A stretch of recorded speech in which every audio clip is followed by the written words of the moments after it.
Alô, torcedor! Novamente aqui no nosso canal, conversando sobre futebol. E hoje, vocês já viram as imagens iniciais, não teremos um tema único. Nós vamos fazer, na verdade, um bate-bola. Meia dúzia de assuntos que vão ser o nosso vídeo. Então vamos lá, para não perder tempo.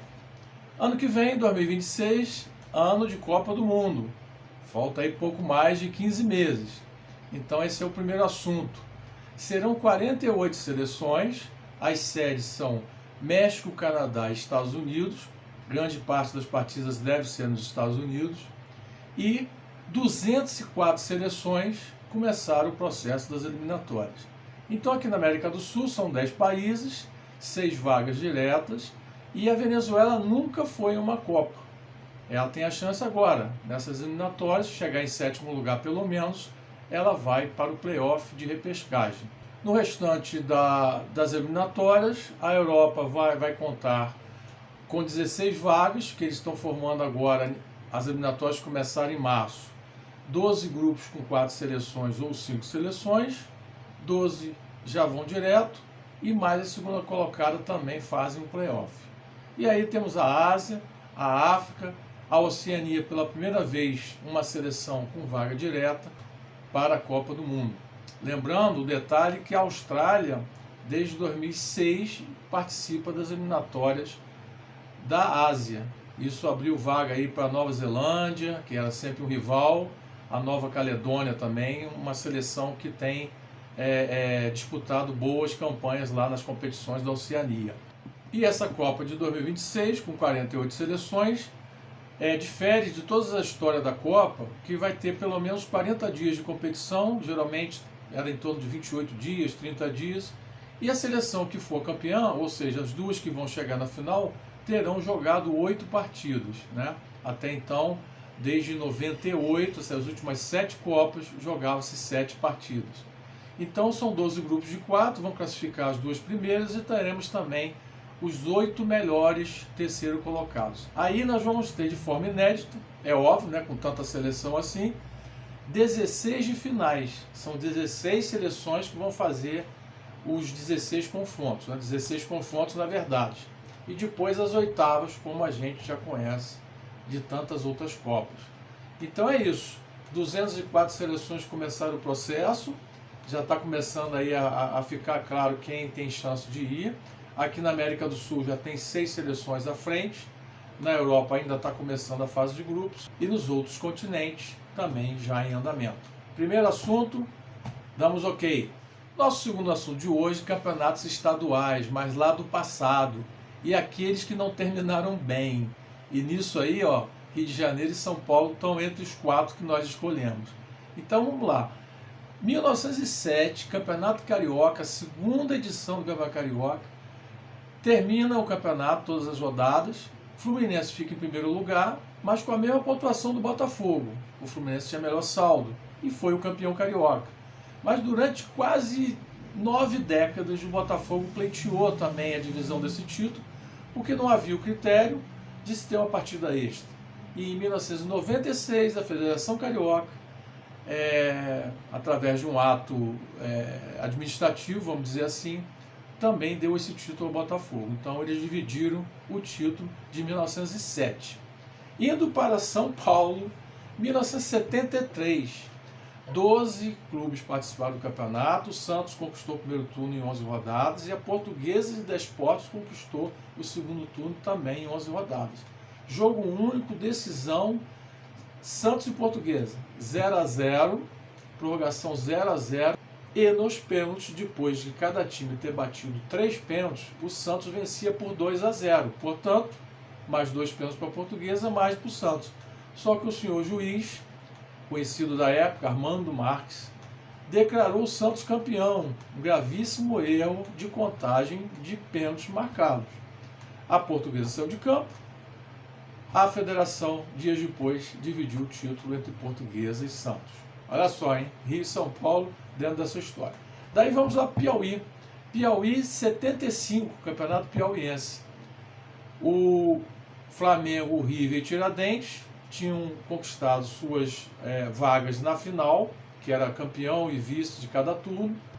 E na decisão, os 3 clubes se enfrentaram. O Tiradentes venceu o Flamengo por 2-0 e o River venceu o Flamengo por 1-0. E na terceira partida do triangular, 1-1. Só que não tinha questão do saldo de gols. Então precisaria fazer uma partida extra. A federação acabou declarando os 2 campeões, alegando que não ia ter calendário, porque o Tiradentes participava do Campeonato Brasileiro naquela época, já era a sua terceira participação e já ia estrear no campeonato. E o River ia disputar a Taça Cidade de Teresina. Então acabou que os 2 dividiram o título. E indo para Paraíba, a coisa é problemática, porque foram 2 situações. 75, 13 e Botafogo, cada um ganhou um título. Só que depois o Campinense ganhou na Justiça um confronto com o 13 do segundo turno, que dava a ele o título do segundo turno. Então a federação determinou Botafogo e 13 como dividindo o título, né, como campeões de 75, e o Campinense ganhou na Justiça isso aí também e se autoproclama campeão junto com o Botafogo. O Botafogo ficou fora desse problema. 10 anos depois, campeonato de 85, novamente na Paraíba, o Campinense dessa vez ganha o primeiro turno, e quando o segundo turno estava sendo decidido entre 6 equipes, o campeonato é paralisado, o Auto Esporte entra na justiça solicitando revisão de jogo que tinha perdido, o campeonato fica paralisado, chega o final do ano e nada foi decidido. O Campinense conquistou o primeiro turno e o Botafogo tinha a melhor campanha. Seriam esses 2 dividindo o título, mas o Santa Cruz que tinha a maior pontuação no segundo turno. O campeonato de 85 não teve definição pela federação de ser o campeão. Os clubes se autoproclamam. Então, segundo assunto aí de campeonatos estaduais e embrólios aí no passado. E nessa primeira parte do vídeo vamos fechar com o nosso terceiro bate-bola. Vamos falar de estádios. Então, nós tivemos aqui 2 anos antes da Copa do Mundo de 2014, essa questão da construção dos estádios para a Copa. Alguns deles foram novos, como a Arena Pernambuco e o estádio do Corinthians, Neoquímica Arena.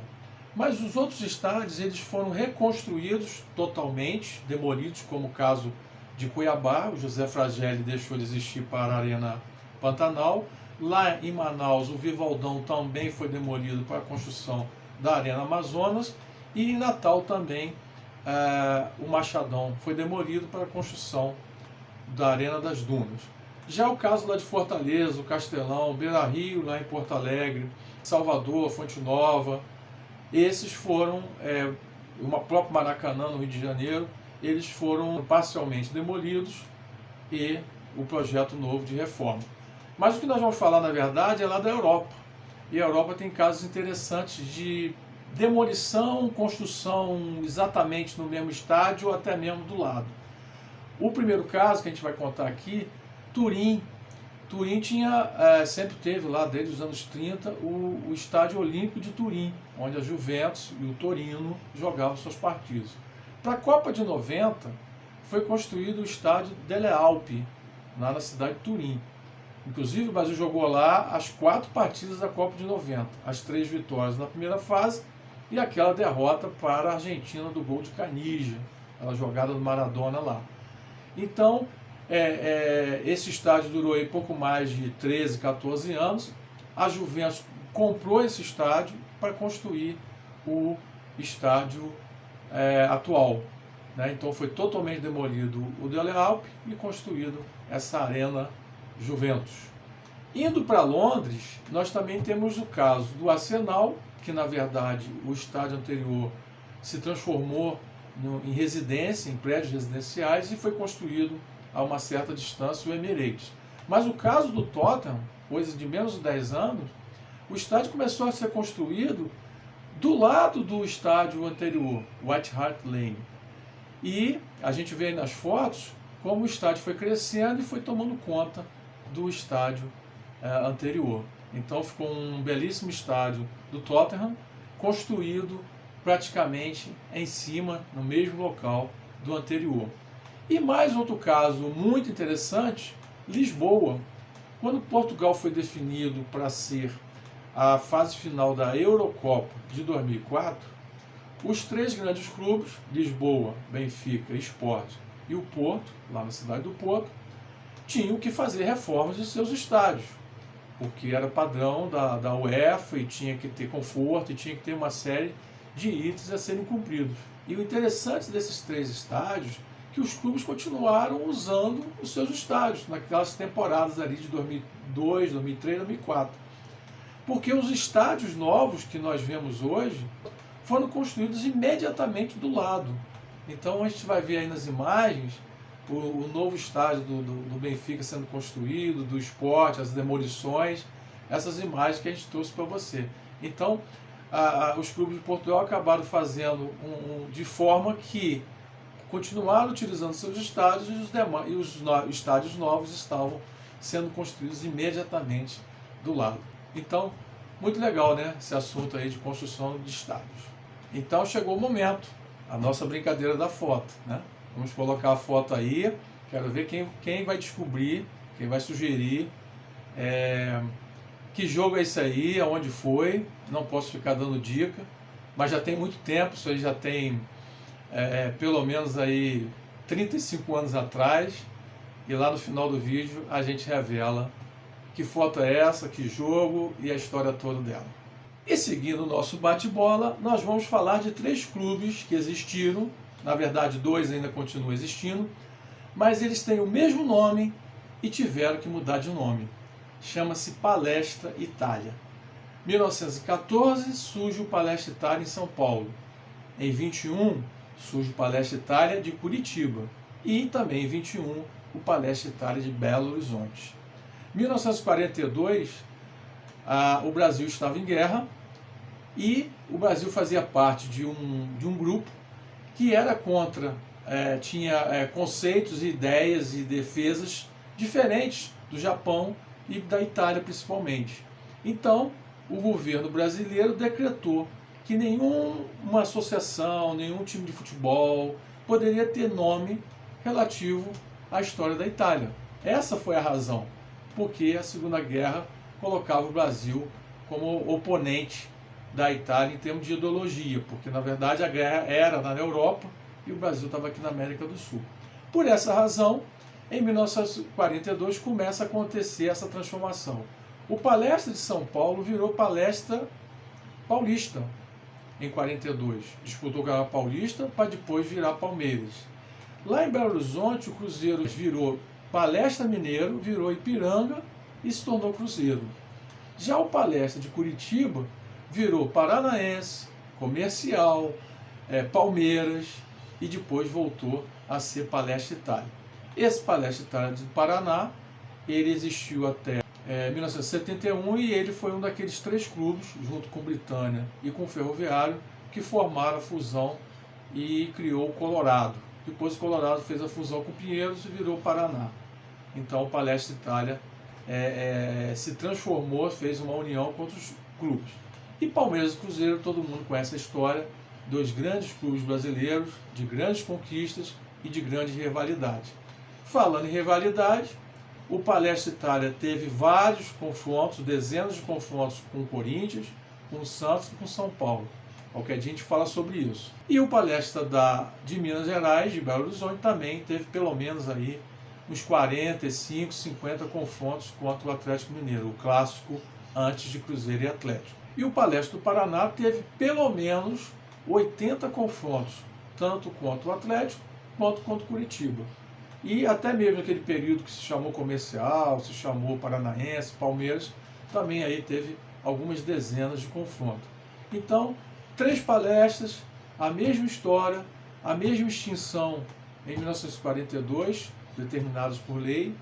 O Palmeiras e o Cruzeiro seguiram, se tornaram grandes, e o Palestra de Curitiba, que tinha 3 conquistas estaduais, o Palestra de Minas tinha 4 campeonatos mineiros, e o Palestra de São Paulo teve 7 campeonatos paulistas. Então, foram times fortes, tradicionais, conquistaram títulos e eram importantes em seus estados. Mas o desfecho foi esse aí. Nosso bate-bola, quinto assunto de hoje. Vamos falar sobre ligas, sobre campeonatos nacionais. Nosso brasileiro está começando, vai ser um vídeo que vamos fazer breve, contando a história do nosso calendário, do nosso futebol ao longo das décadas. Mas hoje vamos falar de outros países, para a gente já ter noção de como quase tudo é parecido. Então vamos nós. Argentina. O futebol surgiu na Argentina em 1893 e eles tiveram o campeonato argentino, baseado ali praticamente em Buenos Aires, até o início, até a metade dos anos 30, quando se tornou profissional. E o campeonato continuou. Nos anos 60 tinha um campeonato metropolitano e um campeonato nacional. Já nos anos 90 eles criaram aquele sistema da torneio Apertura, que na verdade começava em agosto, e o torneio Clausura, que fechava de janeiro a junho. E isso foi muito interessante, porque eles fizeram isso porque muitos jogadores argentinos, como os nossos brasileiros nos anos 90, iam para a Europa. Então eles criaram o campeonato no semestre para que no meio do ano ou no final do ano, como hoje nós temos a janela, né, de transferência, os jogadores argentinos pudessem sair sem interromper os campeonatos. Aqui a gente não fez isso, até hoje, né? Indo para a Europa, Portugal, 1907. De 1907 a 47 existiu o Campeonato de Lisboa e o Campeonato do Porto. E a partir entre os anos 20 e 30 tinha um campeonato nacional, tinha um campeonato chamado Campeonato de Portugal, que era uma espécie de uma Copa, até que em 1947 ficou mais simplificado, Taça de Portugal, Campeonato Nacional, né, Campeonato Português. E lá em 2008 se criou a Taça da Liga. Antes, nos anos 80, a Supercopa. Indo para a Itália, o futebol na Itália começou em 1898, o campeonato italiano. E até 1930 não era considerado profissional. Aí virou o campeonato italiano, pontos corridos, de lá até hoje. Foi o que praticamente não modificou em termos de pontos corridos.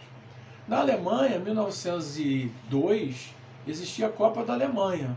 O campeonato mais à frente era um campeonato setorizado, né, regionalizado, e os clubes iam com a fase final até o surgimento da Bundesliga em 1964. Né? Acabou de completando esse ano 61 anos. E também existiu uma Copa da Liga ali por volta de 2010, 2008, 2010, que já foi extinta, e tem a Supercopa da Alemanha, além da Copa da Alemanha e do Campeonato Nacional. Indo para a Espanha, em 1902, surge a Copa do Rei, que no período lá político lá complicado da Espanha também se foi chamada de Copa Generalíssima, né? O Campeonato Espanhol começa em 29 e vem desde lá, primeira divisão, segunda divisão, como a gente vê hoje. Tem a Supercopa, Copa do Rei, e também nos anos 80 teve uma competição que durou 4 anos, que era uma espécie de Copa da Liga, né? 2 títulos do Barcelona nessa época. Essa época aí que o Maradona e grandes outros jogadores espanhóis e da Europa disputavam o Campeonato Espanhol. Vamos para a França. Existiu a Copa da França. Em 1933 começava o Campeonato Francês. Até hoje, né, primeira divisão, já teve 20 clubes, 18 clubes. A Copa da Liga da França foi extinta agora em 2020, 2021. Então hoje só tem a Copa da França, Campeonato Francês e Supercopa. E lá na Inglaterra, a Copa da Inglaterra começou em 1872 e o Campeonato Inglês em 1889, o campeonato nacional mais antigo. E eles sempre criaram esse sistema de pontos corridos, depois veio primeira, segunda divisão, terceira divisão. Mas aí tem um fato relevante no futebol inglês. Anos 80 existia a turma chamada hooligans. Eram torcedores que não iam torcer, iam criar confusão nos estádios ingleses, inclusive a tragédia lá da final de 85 entre Liverpool e Juventus na Bélgica. Mais de dezenas de mortos, e isso começou a jogar o futebol inglês lá para baixo. O futebol inglês tinha vários títulos das Copas Europeias, e eis que surge em 1993 a Premier League. A Premier League teve uma premissa interessante, porque tudo que envolvia o futebol, a legalidade, o regulamento, era responsabilidade da Federação Inglesa. Mas aquilo que envolvia outras questões, principalmente financeiras, de promoção, de injetar dinheiro, existia uma comissão, existia um grupo, né, de times, de clubes, que desenvolveram isso. Então o sucesso da Premier League veio com essa pequena diferença em administrar o futebol. Hoje eles até sofrem um pouco porque tem grandes jogadores do mundo inteiro, mas tem uma seleção que não tem dado muito resultado. E, fechando o nosso bate-bola, nosso sexto assunto do vídeo. Copa do Mundo ano que vem? Seleções. Vocês já imaginaram que o nome do seu país fosse modificado por qualquer razão? Pois é, vários países tiveram seus nomes modificados por várias razões. Índias holandesas, lá da Ásia, que era colônia da Holanda, óbvio, né? Trocou de nome para Indonésia. Mas essa Índias holandesa participou da Copa do Mundo de 38. Ó. Isso aí ninguém sabia dessa história. Já na África, um país mudou de nome em 2018, quando comemorava o cinquentenário de sua independência. Suazilândia passa a se chamar Eswatini. Eswatini significa terra dos Suazes. Então, um nome trocado pelo outro. Europa, início dos anos 90. O Muro de Berlim é derrubado e isso causa uma transformação absurda de seleções. A União Soviética se transforma em 15 repúblicas espalhadas entre a Ásia e a Europa. Então, a seleção que substitui a União Soviética, sob o ponto de vista estatístico e no esporte de geral, é a Rússia. Tchecoslováquia, que participou de várias Copas do Mundo, inclusive decidiu em 62 a Copa contra o Brasil, foi campeã europeia em 1980, ela deixa de existir e a gente volta a ter República Tcheca e a Eslováquia. A Alemanha Oriental foi um país que surgiu pós-Segunda Guerra, que era o país, vamos dizer, comunista, ligado à União Soviética. E a Alemanha Ocidental é aquela que ganhou os títulos mundiais, que tem um futebol forte. Em 1991, a Alemanha Oriental deixa de existir, teve uma participação na Copa do Mundo de 74, quando na primeira fase enfrentou a Alemanha, vizinha, e dizem, né, que o resultado foi surpreendente demais, a Alemanha Oriental vencer. E na segunda fase, que ela se classificou junto com... As duas Alemanhas foram para a segunda fase, olha só. O Brasil joga com a Alemanha Oriental e vence por 1-0. A Alemanha Oriental também conquistou Olimpíadas e teve boas participações nesse período que ela existiu. E fechando essas seleções, esses países que trocaram de nome, nós vamos falar da Iugoslávia. A Iugoslávia surgiu em 1919 e existiu até 1991, quando entrou o processo de separação. Daí vieram Eslovênia, Croácia, Bósnia e Macedônia. E Sérvia e Montenegro ficaram ainda juntas e participaram da Copa de 98. A Iugoslávia, então, era desfeita logo depois e Sérvia e Montenegro também se separavam. Existe o caso da Macedônia, que ela passou a ser reconhecida como Macedônia do Norte de 2018 para cá. Por quê? Na Grécia existe uma Macedônia. Então, para evitar que uma região da Grécia, uma região física, né, um território, e um país também, território, tivessem o mesmo nome, o governo grego entrou com essa representação na ONU para que houvesse outro reconhecimento em relação, houvesse um outro nome para a Macedônia, que era uma das regiões, um dos países da Iugoslávia. Então, durante muitos anos, do ponto de vista político, geopolítico, não se referiam à Macedônia como um país, essa Macedônia da Iugoslávia. E só a partir de 2018 ela se transforma, ela tem o seu nome modificado para Macedônia do Norte. E também em 2014, ainda, a região da Iugoslávia chamada Kosovo passa a ter uma seleção filiada à UEFA, filiada à FIFA, que disputa aí as Copas na Europa, disputa as eliminatórias lá, como San Marino também, região da Itália, que também são reinos, né, são principados que fazem parte do futebol. Então, pessoal, fechamos aí o sexto assunto desse bate-bola, um vídeo diferente. E chegando ao final do nosso vídeo, a foto, vamos lá revelar que foto é essa. Essa foto ilustra uma das maiores vergonhas da história do futebol.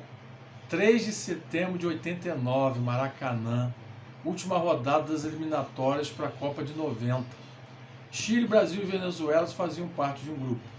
E essa última partida bastava ao Brasil um empate para garantir vaga na Copa. O Brasil vencia o jogo por 1-0. Segundo tempo, por volta do minuto 22, um sinalizador jogado por uma torcedora brasileira acerta a área, pequena área lá do goleiro Rojas. Daí para frente foi só confusão. Os fatos apurados foram que o Chile queria que o jogo não terminasse, que fosse anulado ou que o Brasil fosse punido, e se utilizou dessa artimanha. O goleiro tinha uma lâmina na luva, tudo isso foi declarado na época, dias depois, né, na investigação, e cortou a sua testa. O médico do Chile e o técnico sabiam da armação e o goleiro foi banido do futebol. O Chile perdeu o jogo por WO, placar de 2-0, e o Brasil já ia se classificar dessa forma, além de ter sido suspenso e não pôde participar das eliminatórias para a Copa de 94. Foi uma vergonha, mas o registro está aí. Eu trago fotos de gols, de lance, mas também isso ficou na história de forma negativa. No ano seguinte, Chile e Brasil fizeram 2 amistosos como um torneio da amizade, e eu creio que desde lá para cá as coisas ficaram serenas entre os dois países, já que se defrontaram tantas vezes, mas essa foto foi exatamente isso aí. Não foi gol, não foi vibração de um gol, foi infelizmente uma atitude completamente descabida. Pessoal, brigadão por estarem aqui no nosso vídeo, curtam o vídeo, deem seu like, se inscrevam no canal, preparando para o mês que vem nossa comunidade, que vai ter mensagens mais rápidas, informações mais rápidas. Próximo vídeo já está aqui roteirizado, nós vamos falar sobre as competições nacionais do futebol brasileiro, desde lá dos torneios do Rio e São Paulo, Taça Brasil, Campeonato Brasileiro. E vamos trazer aí informações interessantes para quem acompanhar. É isso aí, aquele abraço, torcedor.